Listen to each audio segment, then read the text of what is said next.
Bonjour Champangui, bonjour à vous tous. C'est Nswadi Kimbazi, Longi de l'école initiatique Kimuntu, école initiatique d'élévation de conscience. Merci une fois de plus pour votre présence, si nombreux sur cette plateforme de la radio Kimuntu, la radio de votre école initiatique d'éveil de conscience. Je suis très content d'être aujourd'hui parmi vous sur cette plateforme afin de pouvoir partager la tradition primordiale que les ancêtres nous ont léguée. Depuis un certain temps, nous avons commencé une série d'émissions concernant en effet les mystères de la sexualité. Et aujourd'hui, nous allons poursuivre sur la même voie. Nous allons aujourd'hui aller plus en profondeur afin de cerner exactement ce qu'est la sexualité selon le prisme de la tradition primordiale. Champangui, la semaine dernière, nous avons essayé déjà d'aborder le fait que nous, les Africains, ne parlons pas beaucoup de la sexualité. Et nos parents aussi ne nous ont pas, en effet, transmis cette éducation sexuelle qui remonte de la nuit des temps. Ce que j'essaie de faire avec vous sur cette radio, c'est d'essayer de vous donner des bases qui est la tradition Congo, la tradition primordiale des dompteurs de léopard, nous a transmises depuis des millénaires. Et j'espère que cela vous touche et cela vous transforme avec amour et puis avec un cœur ouvert, disons des cœurs ouverts. C'est vrai que je reçois beaucoup de messages de la part de beaucoup de Mpangi, beaucoup de personnes, beaucoup de frères et sœurs qui en effet sont très contents de ce qu'ils découvrent à travers ces enseignements. Ce qu'il faut retenir tout simplement, c'est que la semaine dernière, chers Mpangi, chers frères et sœurs, nous avons déjà abordé le sujet concernant en effet la génitalité et la sexualité. Donc je ne vais pas revenir dessus. Mais aujourd'hui, vous avez une idée de ce qu'on appelle exactement la sexualité selon le prisme de la tradition Congo de l'école initiatique Kimuntu, école initiatique d'élévation de conscience. Nous avons vu par exemple qu'en effet, avant de se mettre en relation avec une personne ou vivre ce qu'on appelle la sexualité, l'être humain devait normalement avoir des informations concernant la personne avec laquelle cette personne vit.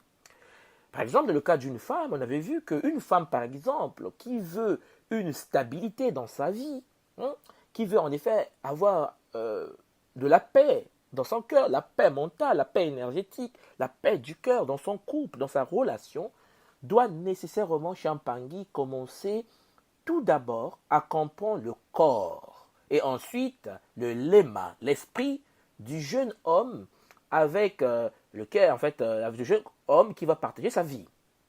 La fille qui n'a aucune idée sur le fonctionnement du corps et puis de l'esprit de son copain ou de son futur mari et qui vit avec n'a encore rien compris de la vie. Voilà pourquoi nous avons vu la fois dernière qu'en effet, cela demande donc une maîtrise de la science astrologique, une maîtrise des groupes sanguins de la personne. Et là, par exemple, quand je prends le cas du groupe sanguin, je vous l'avais déjà abordé la fois dernière, imaginez un instant que vous êtes du groupe B. Et vous savez que le groupe B ne reçoit que le sang soit du groupe O, soit de B. En fait, le groupe B ne peut pas recevoir le sang, en effet, du groupe A. Une personne qui est A ou B, si par exemple le sang d'un être A passe dans le corps d'un être B, cela entraîne la mort. Cela peut tuer la personne. Cela va détruire le fonctionnement parce que le sang est le siège de ce que nous appelons le Mfumukutu et le Moyo, l'âme primordiale et le double de l'âme. Et ça, ce sont des notions que nous devons intégrer en nous chez Mpangi parce qu'en effet, la tradition est claire dessus depuis des millénaires. Donc, en gros, nous devons tout simplement nous focaliser dans la connaissance de ce qu'est le groupe sanguin. Et je vous l'avais dit avec l'exemple, quand vous venez dans le monde occidental, en majorité, par exemple, un leucoderme, un blond, a un groupe A en majorité. Et nous, les mélanodermes, des noirs, nous sommes en majorité à groupe O et B. Parfois, il y a ce qu'on appelle les AB, qui sont des groupes très rares. Donc, en effet, nous ne pouvons pas nous mettre en relation avec une personne, sachant que nous allons procréer, ou bien avoir des enfants dans le futur, sans tenir compte du groupe sanguin. Donc, il y a l'astrologie, la naissance de la personne, la compatibilité ou l'incompatibilité énergétique au niveau des signes d'incarnation. Ça ne veut pas dire que si la personne n'a pas le même signe, qu'on ne peut pas vivre avec. Ce n'est pas ce que je dis. Je dis tout simplement que lorsque vous avez des signes de feu et des signes d'eau, par exemple, à partir de là, vous devez tenir compte de cela et puis l'intégrer dans votre équation de vie. Et oui, et là je l'ai abordé la semaine passée et j'espère que vous avez une idée dessus déjà.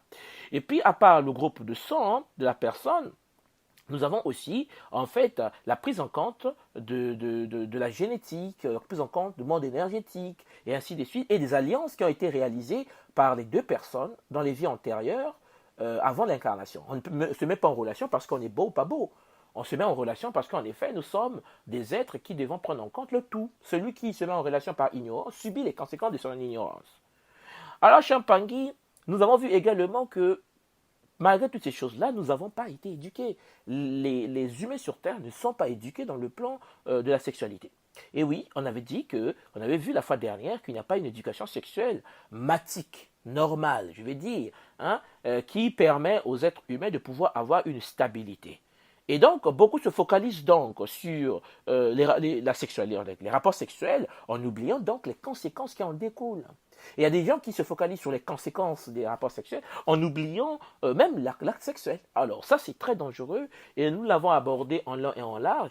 Et j'espère que vous avez une idée aujourd'hui de ce que la tradition nous a, je vais dire, enseigné à travers tout ce que les aînés nous ont légué comme héritage. Voilà pourquoi, je vous l'avais dit la fois dernière, il est nécessaire pour nous, les êtres incarnés dans cette réalité, de pouvoir prendre en compte le fait qu'il doit exister des écoles. Des écoles dont la fonction principale sera d'éduquer nos enfants. Des écoles qui ne vont parler que de la sexualité. Des écoles qui vont prendre en compte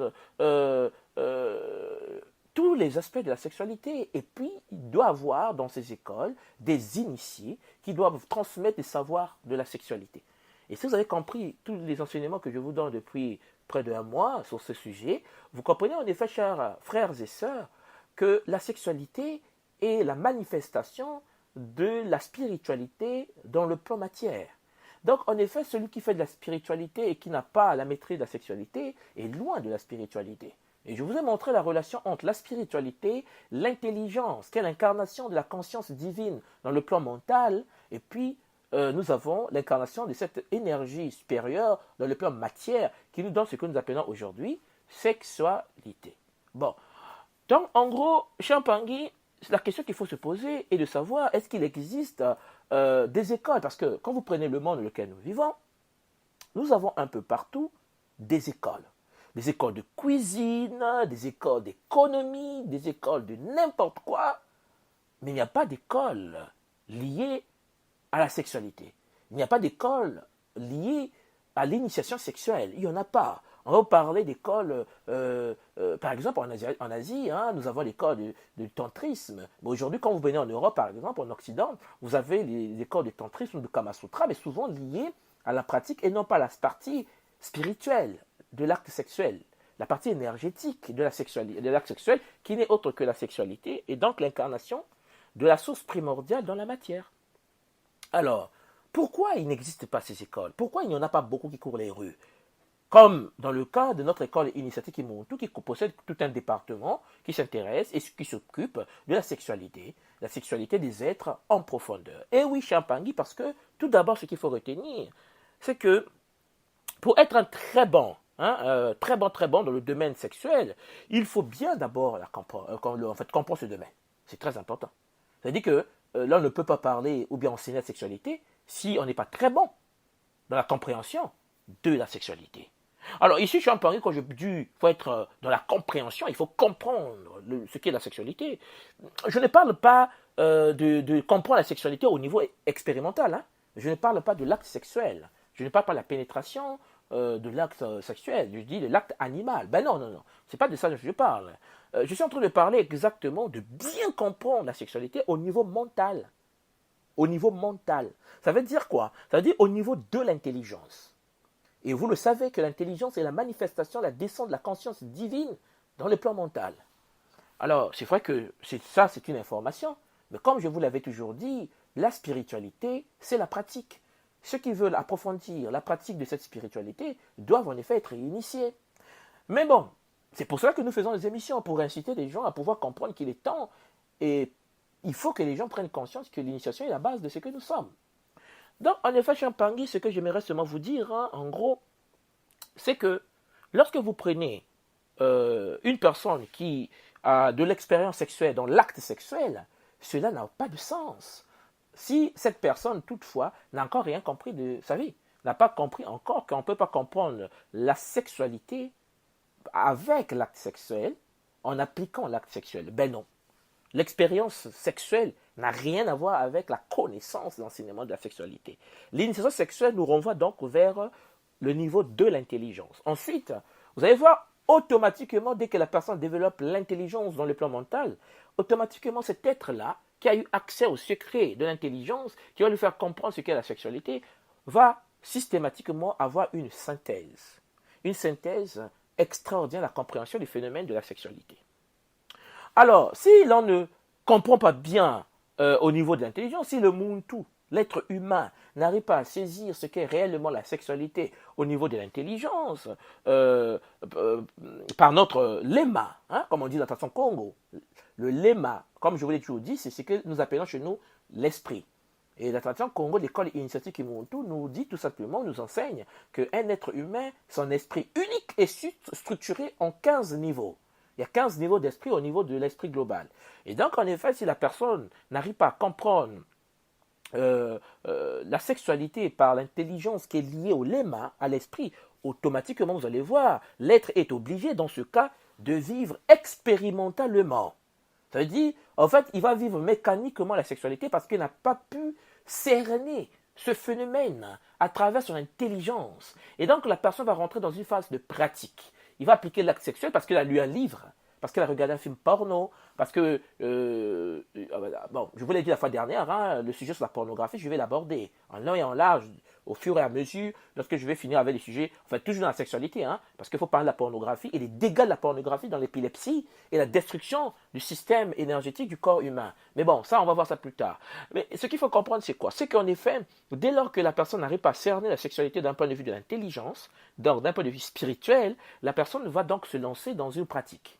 Et 99,99% de la planète, en effet, ont du mal à cerner la sexualité d'un point de vue spirituelle, intelligente. Et donc, ils abordent la sexualité d'un point de vue mécanique. Donc, dans l'automatisme, dans l'expérimental. Et là, Champangui, automatiquement, on va constater que l'être humain, le monde, qui rentre dans cette phase d'expérimentation, qui rentre dans la pratique de la sexualité, va rentrer donc dans le désordre énergétique et donc va subir tellement sa sexualité qu'en fait, il va commencer, cet être-là, à souffrir. Ou ces êtres, ces deux partenaires, ces deux êtres vont souffrir de cette sexualité. Parce qu'en effet, ils vont faire des mouvements dans leur vie au niveau de la sexualité et puis qui vont en effet qui vont faire partie, Champangui, de la vie, de leur vie présente. Hein? Et puis cette vie présente va faire partie de leur évolution et qui fait partie de ce qu'on appelle le niveau de la conscience expérimentale. Et Champangui, ils vont souffrir.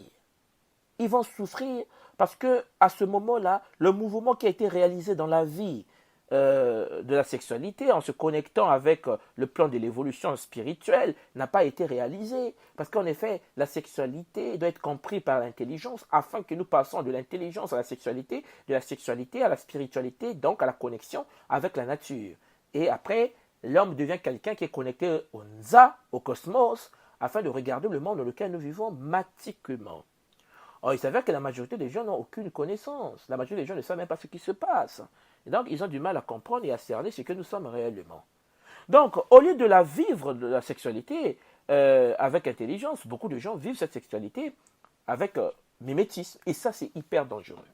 Donc, j'en parle sur ce point. Ce que j'aimerais tout simplement vous dire, chers frères et sœurs, c'est que l'être humain qui vit l'acte sexuel sans pourtant avoir accès à l'initiation sexuelle va souffrir de la sexualité. Il va souffrir de ça. Ça veut dire qu'en fait, il va vivre une vie où la personne sera dans l'insatiabilité sexuelle et va rien comprendre de ce qu'est la sexualité.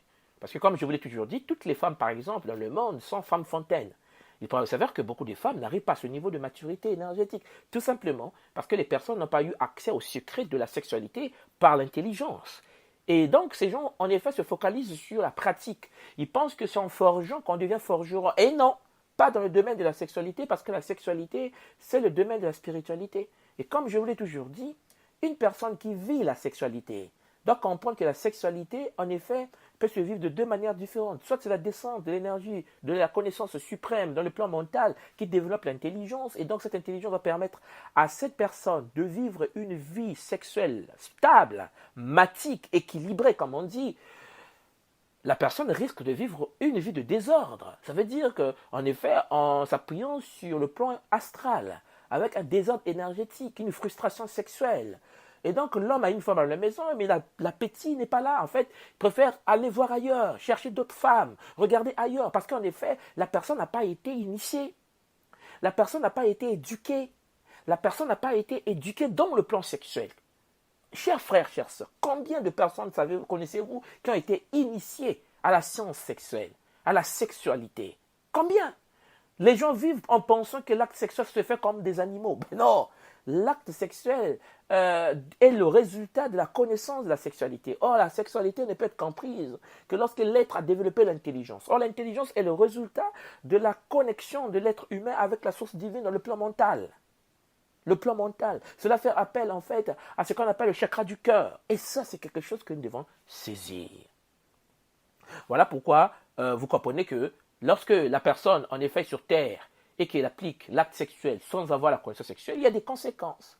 Alors, la question que vous allez me poser de savoir, soit dit, Champangui, quelle est la différence entre vivre une vie sexuelle matique et vivre une vie sexuelle iséphétique?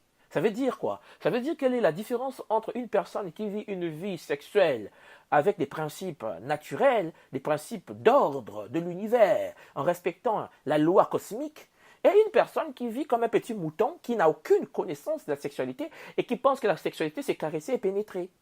Ah mais c'est des conneries. C'est l'ignorance totale. Or ça, ce sont des choses que nous vivons en majorité sur Terre. Les humains, en effet, ont une ignorance totale du plan sexuel. Voilà pourquoi ils souffrent de cette sexualité. Voilà pourquoi il y a des difficultés dans les couples. Voilà pourquoi il y a des divorces dans les couples. Voilà pourquoi l'être humain n'a pas la stabilité de sa vie. Et Champangui, vous devez comprendre que, en effet, lorsqu'on vit une vie sexuelle, la sexualité, lorsqu'on la vit, il n'y a en effet que la connaissance qui peut nous aider. La connaissance de la sexualité est le résultat de l'intelligence. Il n'y en a pas d'utilisation matique de la sexualité avec ou sans conséquence. Vous comprenez? Ça veut dire qu'en effet, quand vous dites est-ce qu'il y a une sexualité matique, est-ce qu'il y a une sexualité iséphétique, ça veut dire est-ce qu'il y a une sexualité désordonnée, est-ce qu'il y a une sexualité ordonnée, est-ce qu'il y a une sexualité pure, une sexualité... Non. Ça, c'est de ce que Cheikh Anta Diop appelle l'aliénation. Ça veut dire qu'en effet, être dans cette disposition de vrai et faux, du bien et mal, nous renvoie vers une certaine forme de limite. En effet, Champangui, la sexualité dans la tradition primordiale de l'école initiatique Kimuntu, votre école initiatique, la sexualité est vitale. La sexualité est vitale. Voilà pourquoi elle doit être vécue vitalement.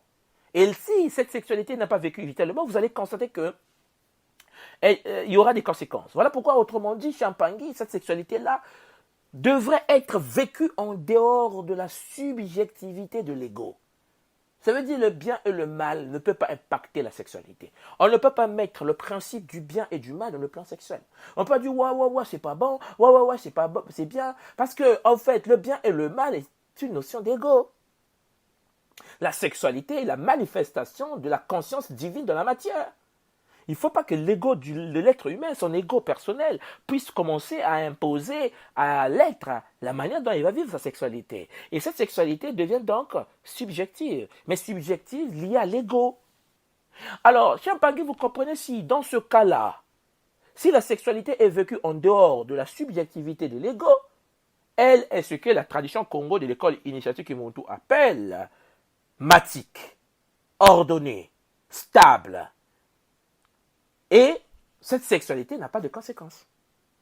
En effet, Champangui, si vous vivez une sexualité qui est limitée par votre ego, là il y a un problème. Parce que si et seulement si l'ego de l'être humain nous limite et nous dit bien mal, c'est que vous n'avez encore rien compris. Cela veut dire que vous êtes connecté à l'astral. qui est le monde de l'émotion, des émotions négatives et aussi positives dans le haut astral. Mais en majorité, comme vous le savez, l'ego est tellement concentré dans le plan astral que nous avons du mal à pouvoir s'en détacher. Et donc la personne vit la sexualité astrale et donc ça entraîne les conséquences de sa vie. Ça entraîne la perturbation. Il y a des gens qui vivent une vie sexuelle et qui en contrepartie rentrent dans la phase de la masturbation. Il y a des gens qui sont mariés ou bien qui ont des copines ou des copains et qui malgré ça se masturbent parce qu'ils ont une perturbation. Parce qu'en effet, ils n'arrivent pas à pouvoir comprendre qu'en effet, la sexualité doit vivre en dehors de toute subjectivité de l'ego. L'ego doit être détaché de la sexualité. Et à partir de là, une sexualité matique, ordonnée, n'a pas de conséquences. Mais, Champangui, si toutefois cette sexualité, comme nous l'enseigne la tradition Congo, n'est pas vécue en dehors de la subjectivité de l'ego, elle sera donc dans ce cas colorée par l'ego et automatiquement il y aura des tabous. Et là c'est compliqué.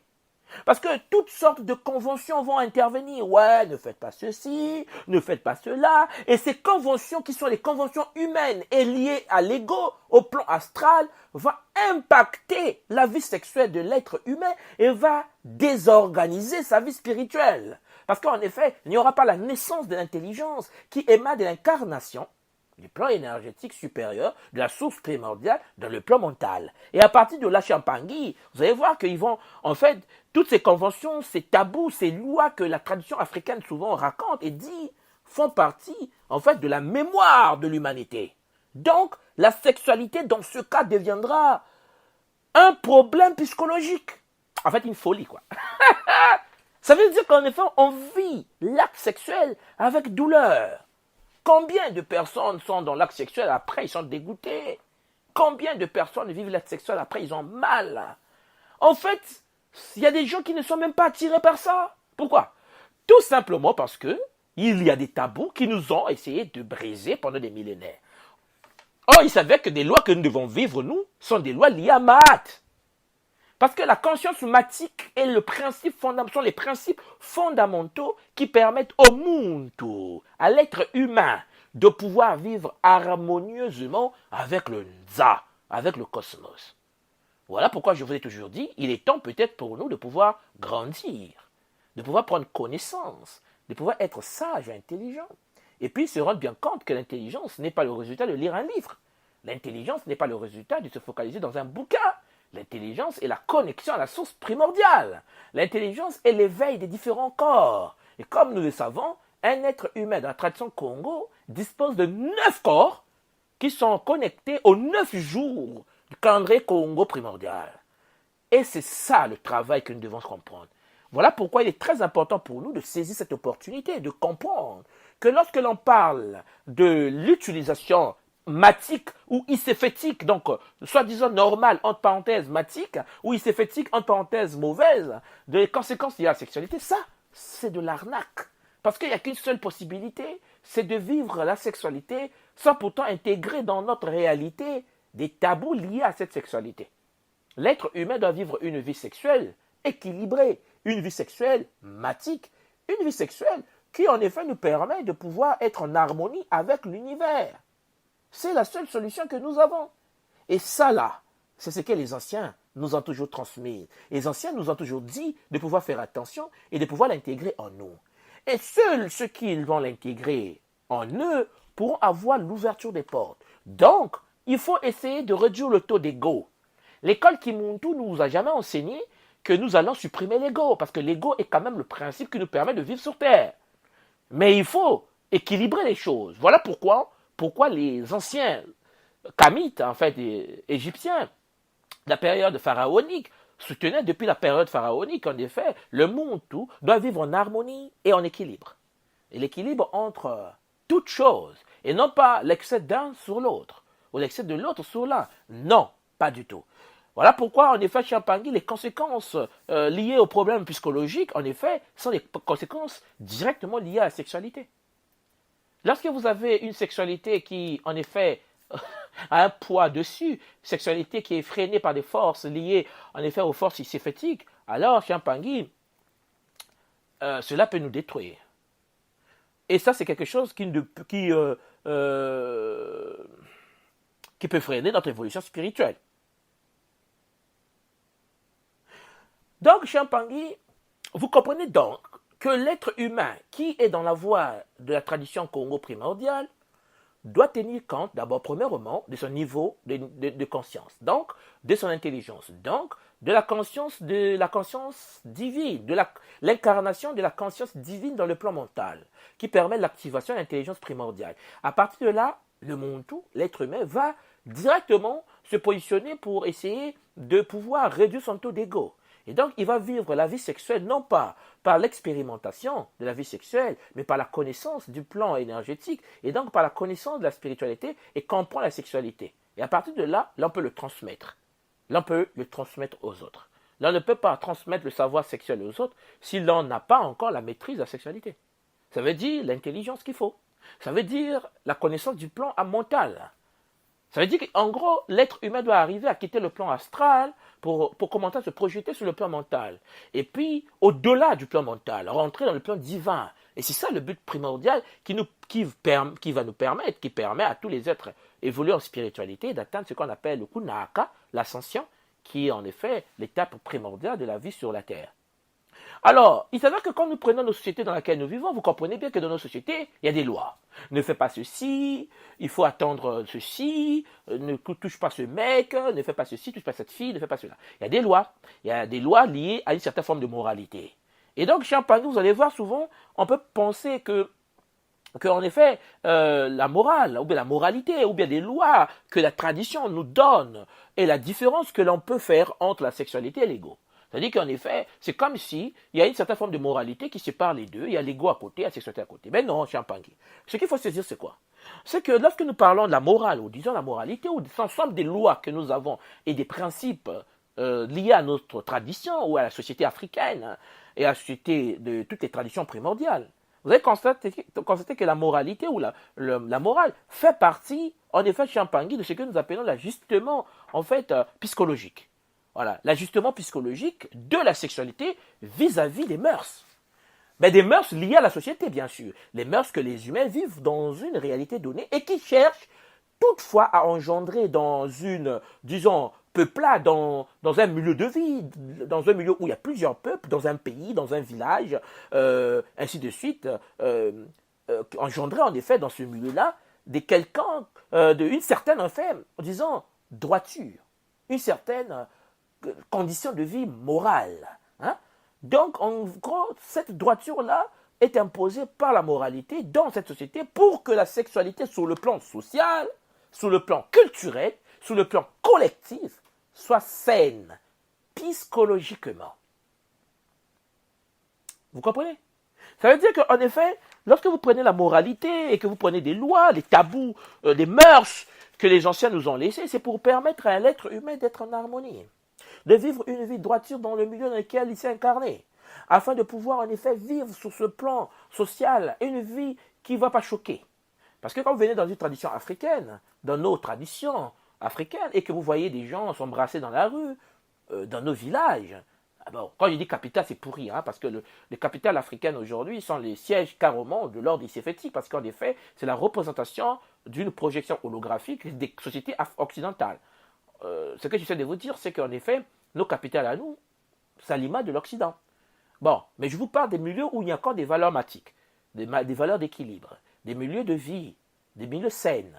Et Champangui, vous allez constater que dans ces milieux sains, effectivement, il est très difficile de voir des gens faire l'amour dans les rues. Lorsque vous venez, par exemple, en France, vous allez voir que, je me souviens encore, vous passez 19, 21h, 23h, minuit, samedi, vous allez voir qu'au coin de rue, les gens font l'amour.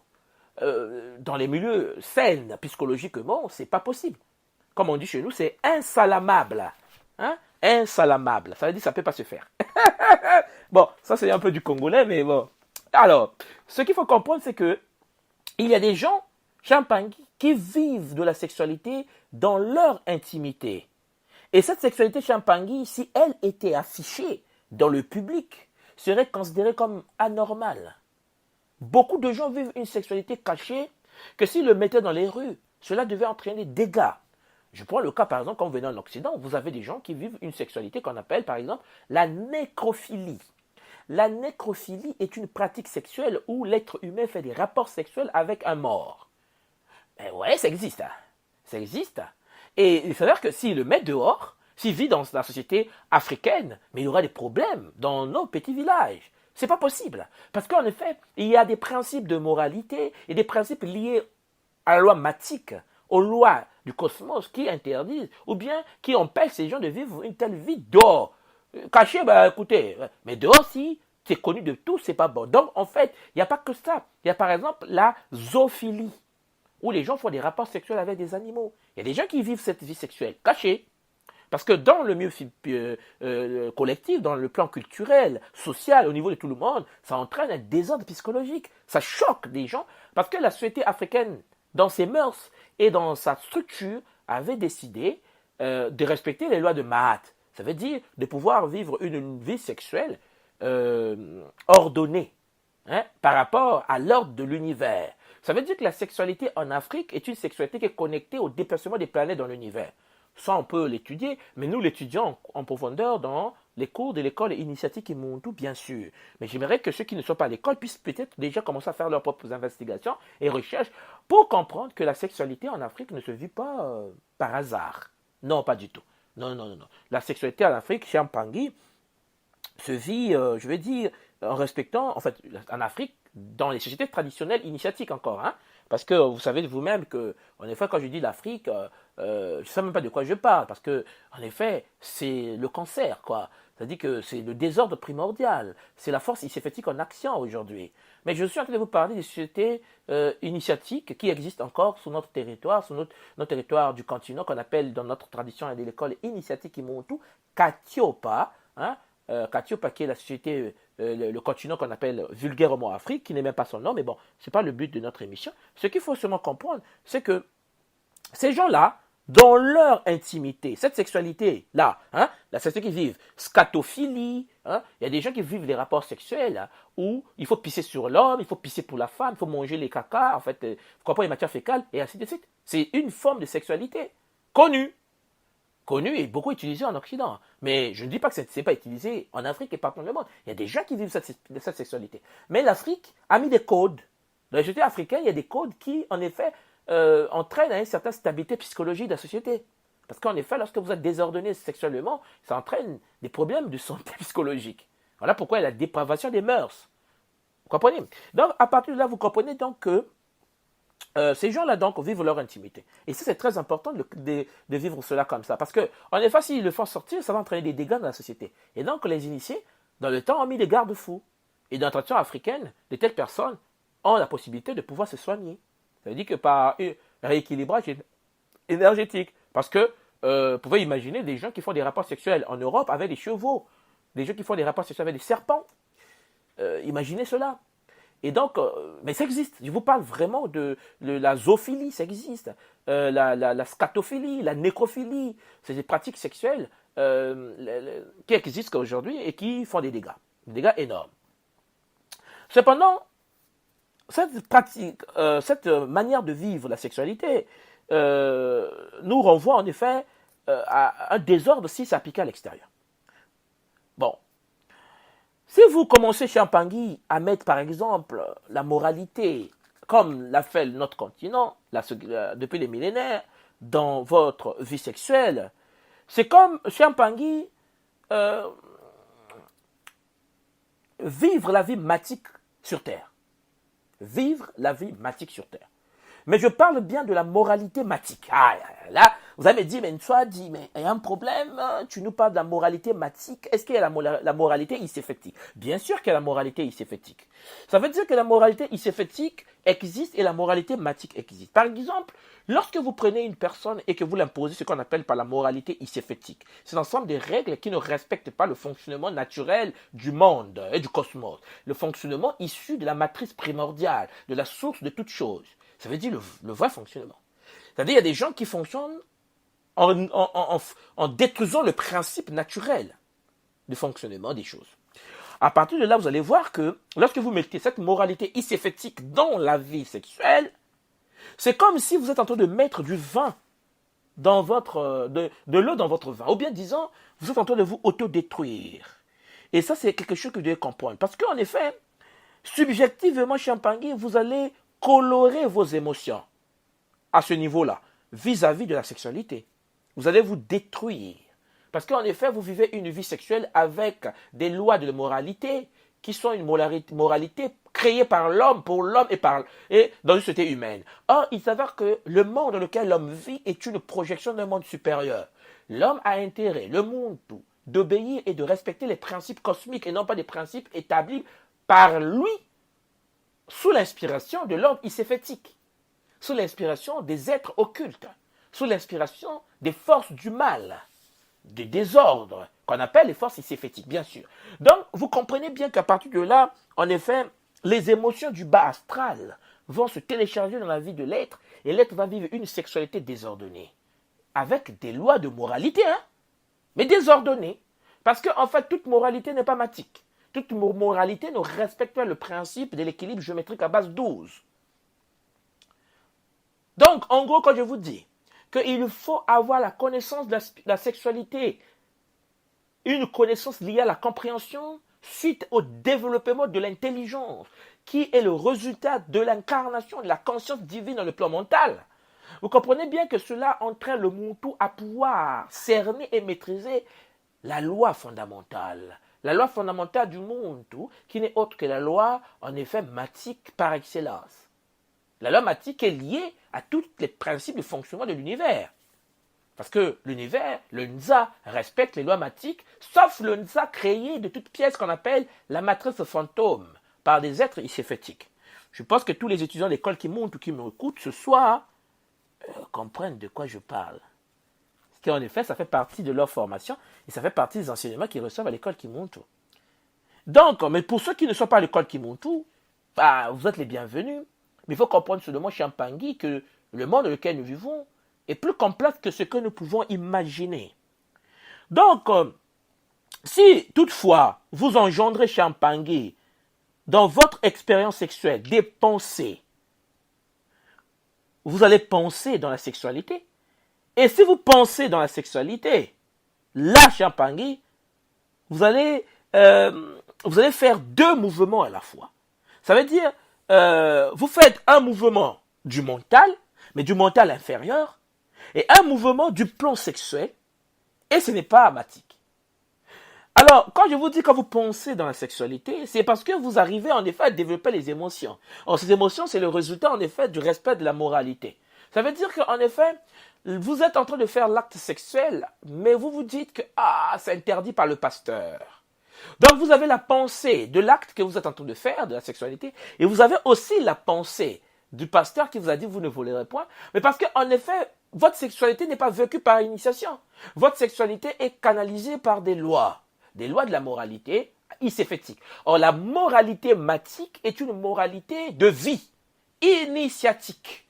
Ça veut dire qu'en effet, vous ne pouvez pas vivre une vie sexuelle matique, une vie sexuelle ordonnée, une vie sexuelle équilibrée, si vous n'avez pas une éducation sexuelle qui va avec. Or, l'éducation sexuelle qui va avec est le résultat de l'initiation dans le plan sexuel. Celui qui n'a pas été initié dans le plan sexuel et qui n'a pas la maîtrise du plan mental et de l'intelligence qui en découle, va donc écouter la moralité iséfétique parce qu'en effet, il n'y a que ça qui reste.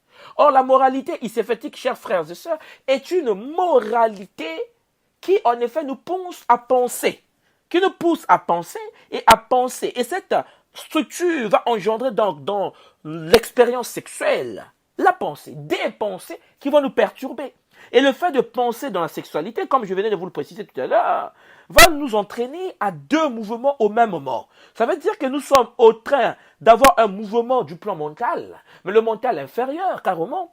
Et puis, automatiquement, nous sommes aussi en train de penser dans le plan de la sexualité, mais du plan sexuel. Alors, nous sommes perdus et perturbés dans deux réalités au même moment, alors que nous devons être focus, concentrés sur ce que nous sommes en train de faire. Vivre au temps présent, l'instant présent et perpétuellement. Et ça, c'est quelque chose que souvent les gens ne font pas attention. Et ça peut être dangereux pour la santé mentale, la santé du monde, tout et ainsi de suite. Voilà pourquoi, chers frères et sœurs, l'énergie sexuelle ne peut être au même moment en haut et en bas. Elle doit passer du haut vers le bas. Ça dit que ce que je suis en train de vous dire, c'est que nous ne pouvons pas vivre une vie sexuelle qui est au même moment dans le plan mental et le plan matière. La personne est perdue. Pourquoi? Mais parce qu'en effet, la personne, en fait, a une loi qui vient de dire, écoute, tu sais que il faut rester vierge jusqu'au mariage. Ah ouais, mais oui, le pasteur m'a dit qu'il faut rester vierge jusqu'au mariage. Le pasteur m'a dit qu'il faut rester jusqu'au mariage. Et là, ton cœur bat, ton cœur dit, ouais, je vais tenter. Mais le pasteur a dit, ah oui, je vais tenter. Alors, donc, vous êtes dans une posture de combat entre la loi la loi donnée par votre pasteur, qui n'est pas vécue parce que vous n'avez jamais été initié. Ça sort de sa bouche, hein. Parce que l'initiation, c'est télécharger les informations matiques en soi. Ah, là, ça devient intéressant. Ça veut dire que vous vivez une vie sexuelle parce que vous avez les lois sexuelles en vous. Ça veut dire que quoi? Ça veut dire que vous avez déclenché l'intelligence. Ça veut dire que vous avez l'accès au plan mental. Donc, l'énergie mentale est descendue dans la matière pour créer ce qu'on appelle la sexualité. Or, réfléchir dans deux directions, vivre dans deux mouvements au même moment, ça crée des dégâts. Au même moment, dans le plan mental, au même moment, dans le plan physique. Et ça, c'est désordonné. Parce qu'en effet, l'énergie de la conscience divine doit traverser votre neuf corps, doit traverser le plan mental et descendre dans le plan matière. Et là, vous vivez la sexualité. Et là, aucune loi humaine, aucune, je dis tabou, ne peut vous impacter parce que vous avez des vraies lois, des lois matiques, des lois d'équilibre, des lois de l'harmonie du Nza, l'harmonie du cosmos en vous. Alors là, je vous dis, chers frères et sœurs, c'est là où on parle du bonheur. Le bonheur. Voilà pourquoi c'est souvent les choses qui empêchent l'être humain de pouvoir évoluer. Donc, vous devez saisir cela. Saisissez cette opportunité de comprendre qu'en effet, la sexualité, ce n'est pas en effet penser et puis avoir des lois qui vous freinent. Il faut dire que les lois humaines, c'est pour contrôler la masse. C'est pour l'ego. Lorsqu'on vous dit tu ne tueras point, ça ne veut rien dire. Quand quelqu'un vous dit tu ne tueras point, tu ne voleras point, ce n'est pas parce qu'on a dit tu ne tueras point, tu ne voleras point que les gens ne tuent pas, ils ne volent pas. Regardez de vous-même. C'est pas parce qu'on dit à quelqu'un que non, la fille ne doit pas connaître les hommes avant le mariage, la fornication est un péché, que les gens ne connaissent pas les hommes avant le mariage. On leur dit, ouais, il faut rester vierge. L'hymen de votre sexe, du vagin de la femme doit rester fermé. Les gens dans l'anus. Ça dit que vous comprenez bien qu'en effet, lorsqu'on interdit, les gens font. Pourquoi? Parce qu'en fait, la personne qui reçoit l'information est dans la perturbation. Parce que, en fait, la loi donnée se positionne comme étant une moralité iséfétique de désordre. Alors que s'il en télécharge par initiation des lois en elle ou dans cette personne, c'est fini. Lorsque vous prenez un enfant et que vous téléchargez des lois par l'initiation en cette personne, les lois qui seront bloquées dans son code génétique, dans la 4e dimension de ses cellules, alors, à partir de là, l'être humain est stable. Quand vous dites tu ne voudras pas, mais attends, il le vit. Parce qu'il a été initié, parce qu'il a l'information en lui. Et c'est ça l'initiation. Et c'est ça que l'école Kimuntu essaie de vous proposer. La capacité de télécharger des informations de la source primordiale à l'intérieur de nous. Et non pas vivre une vie spirituelle externe. Et ça, c'est quelque chose qu'il faut saisir. Alors, souvent, quand vous avancez dans la vie, vous allez constater qu'on parle souvent de ce qu'on appelle par le désordre sexuel. Les pervers, la perversion sexuelle, vous savez, et les pervers en sexualité.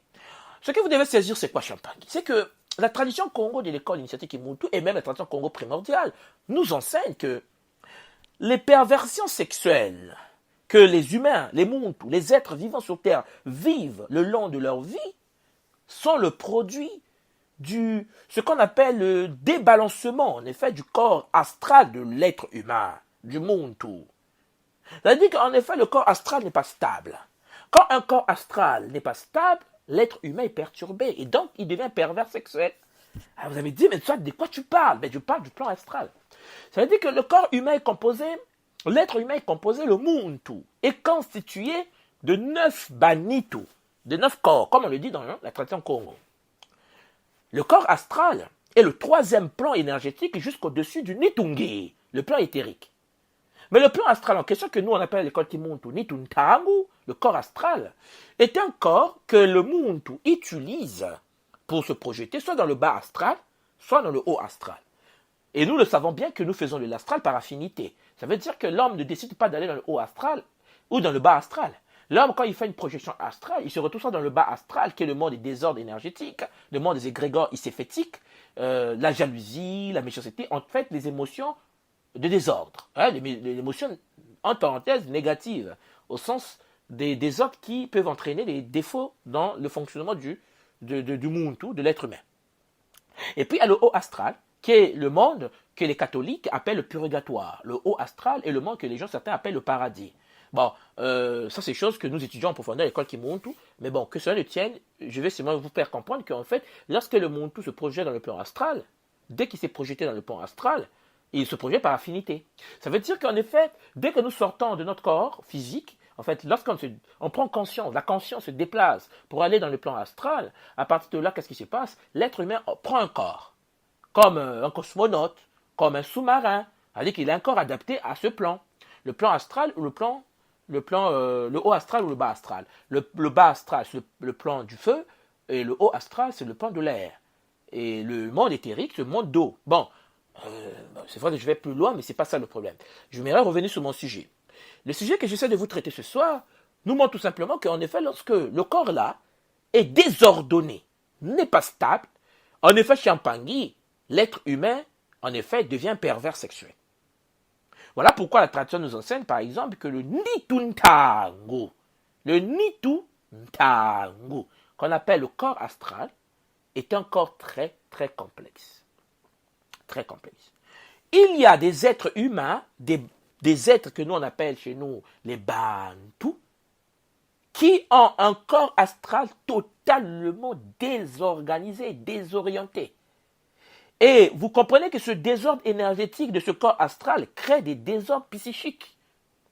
Mais dans ce cas-là, vous allez voir, de la perversion sexuelle, c'est le cas où ce corps astral fait un désordre et donc est dans un état de désordre énergétique lié à la suractivité de l'imagination de l'être humain. Ça veut dire quoi? C'est ce que j'essaie de vous dire. Ça veut dire qu'en effet, le corps astral, le Nituntangu, c'est comme ça que je vais l'appeler, le Nituntangu de l'être humain, le corps Ntangu, le Nituntangu, le corps astral, lorsqu'il est dans disons, suractivité de l'imagination, ce corps-là est en désordre énergétique, et donc, ça entraîne le muntu, l'être humain, à vivre dans une vie de perversion sexuelle. J'espère que vous comprenez. Hein? Voilà pourquoi une imagination, ça vient d'où ça? Ça vient du fantasme. Une imagination du muntu vient du fantasme. Le fantasme, et ça crée en effet ce qu'on appelle des fantômes, des égrégores. En fait, c'est lié aux communications, c'est lié à une énergie, mais liée à l'imagerie Champangui. Donc, la sexualité, dans le cas en question, est totalement désorganisée. L'être devient un pervers sexuel. Donc, en fait, dès lors que l'être humain, le plan astral, qui est lié donc à la mémoire du muntu, vous savez, et remplit cette mémoire, il y a des fantasmes. Le résultat des fantasmes de l'être humain, tu fantasmes sur un homme, tu fantasmes sur une femme, le fantasme sur la fille que tu as vue à la télé, tu fantasmes sur la fille que tu as vue dans un film porno, dans un livre porno, tu fantasmes. Et là, quand on fantasme, ça crée des fantômes. Fantasme crée des fantômes. Des fantômes qui sont des consciences qui vont perturber ta vie en voulant avoir plus de fantasmes. Et plus que tu les as créés, ils sont venus à l'existence parce que tu as fantasmé. À partir de là, la création de ces fantômes, qui ne sont autres que des consciences créées par l'être qui est dans des fantasmes, alors ces consciences vont t'inciter à pouvoir encore fantasmer. Et donc, tu viens de faire ce qu'on appelle par l'auto-envoûtement. L'être humain s'auto-envoûte dès lors qu'il déclenche les activités et crée des mondes et active le contact avec des plans énergétiques qui renferment des êtres invisibles et qui ne sont pas de notre réalité, mais que nous appelons à l'existence dans notre réalité parce que dans le cas, par exemple, de la perversion sexuelle, l'être humain a fantasmé. Le muntu est rentré dans une phase de fantasme comme l'expliquent les traditions, toutes les traditions. Et donc, à partir de là, nous rentrons dans ce qu'on appelle par la rêverie, l'imagerie de rêverie. L'homme commence à rêver. Il est là, il pense. Il pense à la femme de l'autre, il pense à la femme qu'il a vue, à sa secrétaire. En fait, il est dans les fantasmes. Et donc, il devient un pervers sexuel. Et vous allez voir que ces gens-là, les êtres qui vivent la perversion sexuelle, la majorité des personnes qui vivent dans cet état de perversion sexuelle, dans cet état de désordre sexuel, sont souvent des gens qui souffrent. Et ces gens-là vivent éventuellement une possession sexuelle. Et oui, Champangui, il y a des gens qui sont très possédés. Ils sont possédés parce qu'en effet, ils ont créé ce que je vous appelez le fantôme, l'égrégore que l'on crée dès lors que l'on pense. Dès lors qu'on développe de l'imagination et l'on commence à fantasmer et donc on crée cet état. Et cet état va nous posséder. Et nous rentrons dans ce qu'on appelle l'autopossession. Après, lorsque la vie ne marche pas, parce qu'il y a des gens, vous allez voir des filles et des garçons qui sont très belles, très beaux, et physiquement, je vais dire, qui sont appréciés, appréciables, qui ont un bon comportement, mais qui n'ont pas de copains, ou de mari, ou de copines, ou de mari, ou de femmes. Ça veut dire ce que j'essaie de vous dire, c'est qu'il y a des gens qui cherchent se marier, mais qui ne peuvent pas se marier, qui n'arrivent pas à se marier. Ça veut dire que même le mec et l'homme, ils ne savent pas pourquoi ils n'arrivent pas à se marier. Tout le monde peut se marier, mais sauf eux. Parce qu'en effet, l'auto-envoûtement que nous, on appelle la tradition Congo, en fait, en Afrique, même dans le monde entier, le voile noir. Le voile noir où personne n'arrive à te voir. Aucun homme s'intéresse à toi. Et même quand il s'intéresse à toi, c'est sexuel. Ça dit qu'en fait, le mec veut se soulager, ou la fille veut se soulager. Ça dit qu'en effet, l'être aimé a du mal à pouvoir se positionner et pouvoir créer quelque chose. Vous comprenez? Créer quelque chose qui sera là afin de nous donner une certaine forme d'équilibre énergétique et matique.